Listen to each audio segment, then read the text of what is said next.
working late, 'cause I'm a stinger. We know bees are dying and they're essential plant pollinators for our food production, so we need to help them. Many of us can identify wasps, bees and bumblebees. Wasps are the narrow, hairless ones that sting, bumblebees are the round, hairy ones, and bees are kind of in between. But actually, those are domesticated honeybees. They're bigger than our native solitary bees, which are the ones we actually need to help. One way to help them and other native pollinators is to build insect hotels for them to lay their eggs in. I'm using empty Pringles cans that I removed the bottoms from with a can opener to make them double-sided. That part is optional though.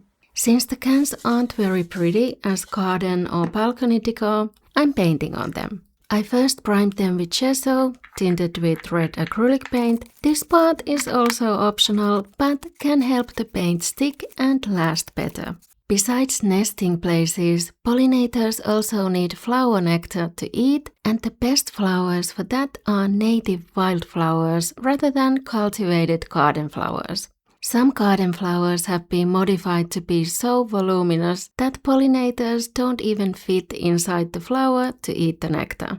Native wildflowers have co-developed with the native pollinators and produce the best food for them. There are garden flowers that attract a lot of pollinators, but they might produce more of a fast food type nectar than actual nutritious food. Coming back to the domesticated honeybees. Native solitary bees might specialize on just a certain native wildflower that they've co-developed with, while honeybees are generalists that can eat nectar from a wide range of flowers. And if a large group of those bigger honeybees take over the native flowers, they can push the smaller native bees off, and those bees can't just go choose another flower species for food, so actually honeybees can be a bit like bullies. And some garden flowers spread like wildfire and become harmful invasive species like lupine here in Nordic countries that take up space from native flowers and even ruin the soil for them. They are pretty, but they just shouldn't be growing here. Speaking of wildflowers, I'm decorating the Pringles can by painting some Finnish wildflowers on it that I took photos of this summer. Wild strawberry attracts pollinators like hoverflies and bees, and it's a food source for some butterfly caterpillars. Small flowered starworts can actually self-pollinate, but they still get tiny pollinator visitors for cross-pollination. Daisies are excellent plants for pollinators, and they lure in various types of pollinators including butterflies, beetles and hoverflies, and many butterfly caterpillars also eat them. White dead nettle looks like stinging nettle but doesn't sting, and it interests especially long-tongued insects like bees because the flowers are deep when they open. Snakeberry is pollinated especially by hoverflies.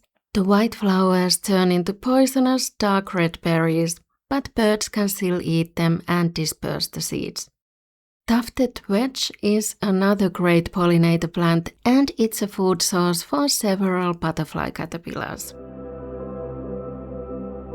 Comfrey is not native here. It's an established alien species in Finland, but it's not considered a harmful invasive species, and it's especially favored by bees and bumblebees. Ragged robin attracts insects from day butterflies to bees, bumblebees and hoverflies. Water avens is pollinated by bumblebees, and moth caterpillars use it as a food source.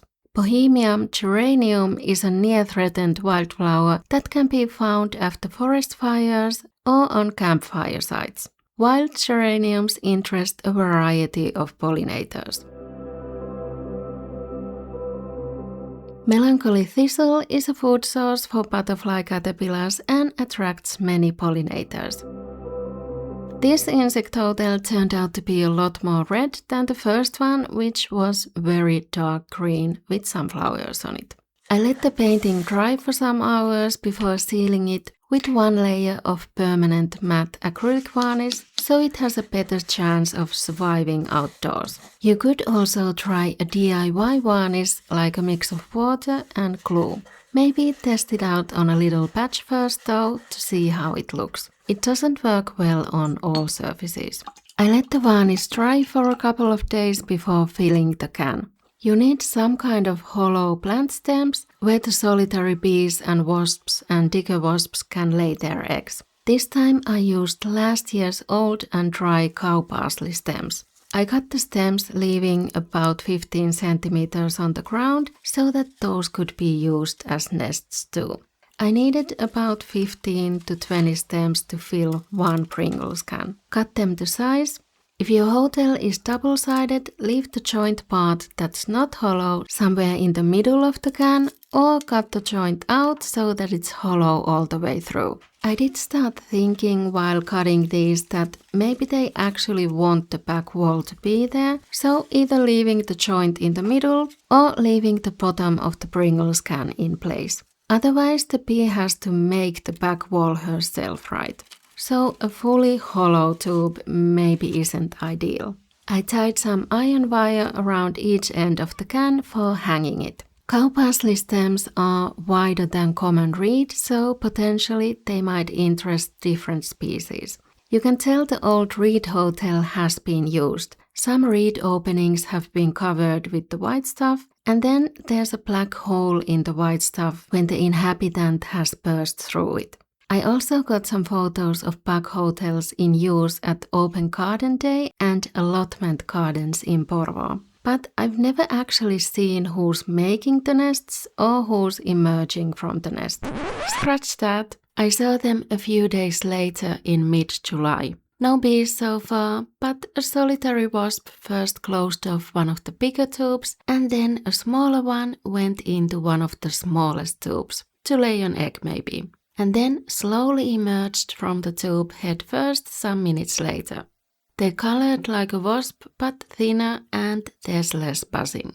The closed tubes first look grey and dry white in a few hours. They seem to lay an egg, make the nest and close it within 1 day. First clips are from the morning and last ones from before 11 p.m. when the sun set, so they're putting in a long work day.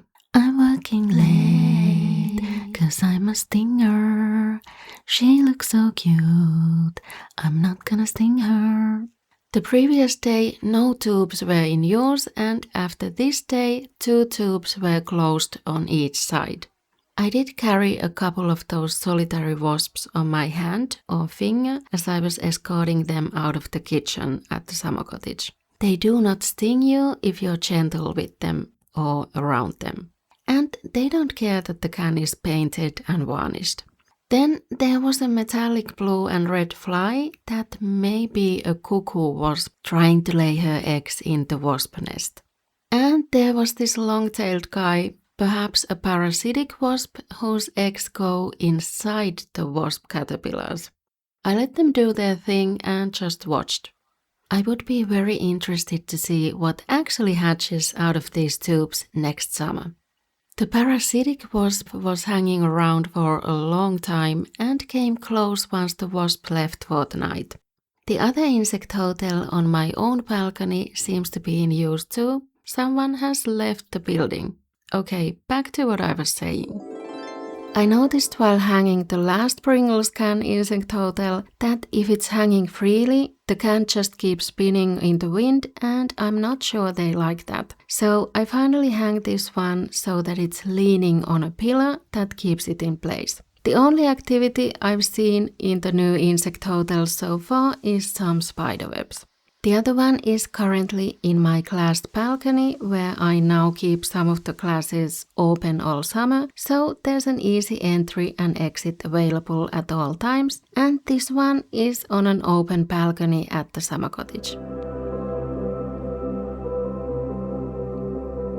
But you can also use common reed for an insect hotel like I did in my previous video. See you there.